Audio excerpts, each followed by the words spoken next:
जागतिक महिला दिनानिमित्त मालेगाव तालुक्यातील अजंग ग्रामपंचायत व मालेगावच्या AMS आयुर्वेद महाविद्यालयातर्फे ग्रामपंचायत कार्यालयात महिलांसाठी मोफत सर्व रोग निदान शिबिर झाले। सरपंच तुषार अहिरे व रोशनी सूर्यवंशी यांनी शिबिराचे संयोजन केले होते।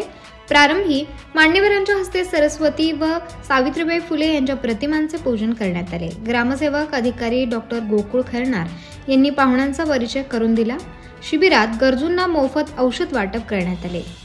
कार्यक्रमास वैशाली बच्छाव, ग्रामपंचायत सदस्य गोकुळ सूर्यवंशी, योगेश बच्छाव, योगेश अहिरे उपस्थित होते। मुख्याध्यापिका मॅडम शेलार मॅडमांनी मार्गदर्शन करावे अशी मी त्यांना विनंती करते।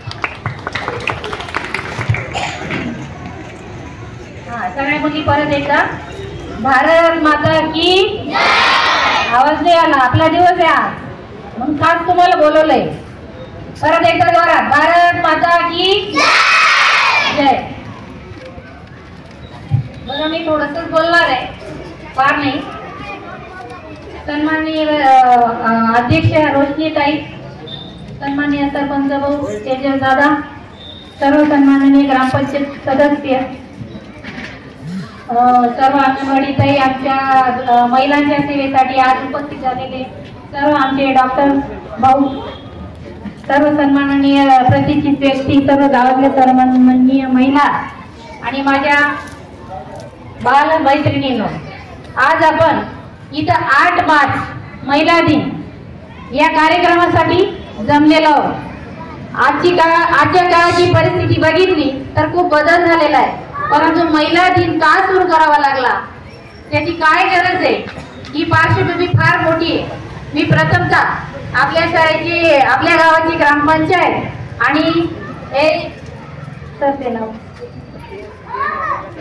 AMS आयुर्वेद यांच्या संयुक्त कार्यक्रमाने आपल्या गावातल्या महिलांची आरोग्याची तपासणी होणार आहे। महिला दिन वेगवेगळ्या प्रकारे साजरा केला जातो, परंतु जी स्त्री सकाळपासून संध्याकाळपर्यंत आपल्या घराला वेळ देत असते, घरातल्या माणसांसाठी, मुलींसाठी, मुलांसाठी संपूर्ण वेळ देत असते, परंतु स्वतःकडे लक्ष देत नाही, तिच्या समस्यांकडे ती दुर्लक्ष करत असते।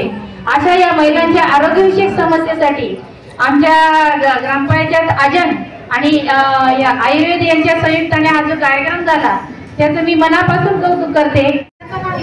तर त्याची सामाजिक, आर्थिक, राजकीय, सांस्कृतिक भूमिका अधोरेखित करण्याचा आहे।